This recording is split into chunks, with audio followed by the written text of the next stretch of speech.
Hello and welcome friends. আজকে দেখাবো কীভাবে আপনারা স্যান অ্যান্ড্রেস গেমে ফায়ার হ্যান্ডের ক্লিও মোডটা ইউজ করতে পারেন। তো এই জন্য আপনাদের একটা ক্লিও স্ক্রিপ্ট লাগবে। স্ক্রিপ্টটা আমি জিটিএসএ বিডি মোডার্স গ্রুপের গ্রুপ ফাইলে আপলোড করে দেবো। তো চলেন আগে দেখি যে কীভাবে আমরা স্ক্রিপ্টটা অ্যাক্টিভ করতে পারি। ঠিক আছে, তো স্ক্রিপ্টটা অ্যাক্টিভ করার জন্য আপনাদের আসলে ক্লিও মোডে উপর থেকে নিচে টান দিতে হবে, দিয়ে এই ক্লিও মোডটা অ্যাক্টিভ করে নিতে হবে। তো ক্লিও মোডটা অ্যাক্টিভ করলে দেখেন যে এইখানে একটা ক্রস চিহ্ন আসছে। ঠিক আছে, ক্রস চিহ্ন আসছে, আর এই যে এমডি রাজ লেখা এর একটু নিচে এই যে আমি টাচ করে দেখাচ্ছি, এই দুই জায়গায় একসাথে প্রেস করতে হবে। ঠিক আছে, আমি আবার বলছি যে ক্রস আর এই যে এইখানে দুইটা একসাথে প্রেস করবেন। প্রেস করলে দেখেন যে আপনাদের ফায়ার হ্যান্ডের ক্লিও মোডটা অ্যাক্টিভ হয়ে যাবে। ঠিক আছে, দেখেন এই হাতে ফায়ার চলে আসছে। তো এটার পাওয়ারটা কীভাবে ইউজ করবেন দেখেন, এই যে এমডি রাজ লেখা এইখানে আর এর নিচে দুই জায়গায় একসাথে প্রেস করতে হবে। ঠিক আছে, এই দুই জায়গায় একসাথে প্রেস করবেন, এই যে ঠিক এইভাবে। এই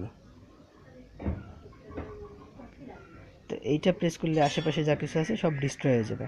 আশেপাশে না, ওর সামনে যা কিছু আছে। ঠিক আছে, তো চলেন আমরা ক্লিয়ার স্ক্রিপ্টটা আরেকবার দেখে নিই। আমি একটু স্ক্রিনটা চেঞ্জ করে নিই। আকুমা করে সরি, আচ্ছা আমরা স্ক্রিপ্টটা আরেকবার অ্যাক্টিভ করে নেব। গাড়ি কই গাড়ি,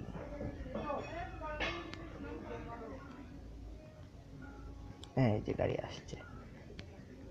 তো স্ক্রিপ্টটা অ্যাক্টিভ করার জন্য ক্লিও মোড টান দিয়ে ফায়ার হ্যান্ড ক্রস আর এখানে একসাথে প্রেস করব। তো যখন ক্লিওটা অ্যাক্টিভ হয়ে যাবে ঠিক এই দুইটা জায়গায় একসাথে প্রেস করব। তো ফ্রেন্ডস, ক্লিও মোডটা আসলেই অনেক সুন্দর একটা মোড। তো আশা করি সবাই আপনারা ইউজ করতে পারবেন। তো আজকে এই পর্যন্তই। সকলকে ধন্যবাদ। কারো যদি কোনো সমস্যা থাকে এই মোডটা সম্পর্কে অথবা এই মোড সম্পর্কে যদি কিছু বলতে চান, তাহলে জিটিএসএ বিডি মোডার্স গ্রুপে পোস্ট করে আমাকে জানাবেন। তো ফ্রেন্ডস, আজকে এই পর্যন্তই। সবাই ভালো থাকবেন, ধন্যবাদ।